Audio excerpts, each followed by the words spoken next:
जम्मू काश्मीरमधील उरी सेक्टरजवळील कमलकोट इथं झालेल्या भीषण स्फोटात कर्तव्य बजावत असताना भारत मातेच्या 2 जवानांना वीरमरण आलं।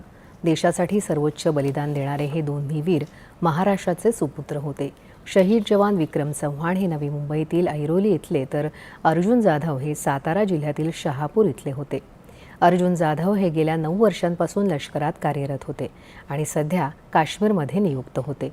उरी सेक्टरमध्ये कमलकोट इथं गस्तीवर असताना झालेल्या एका कारवाईमध्ये हँड ग्रेनेडचा स्फोट झाला। या स्फोटामध्ये जाधव यांना वीरमरण आलं। विक्रम चव्हाण यांच्या वीरमरणामुळे ऐरोली परिसरात शोककळा पसरली आहे। देशसेवेसाठी प्राणांची आहुती देणाऱ्या या वीर जवानाला नागरिकांकडून भावपूर्ण श्रद्धांजली अर्पण करण्यात येत आहे।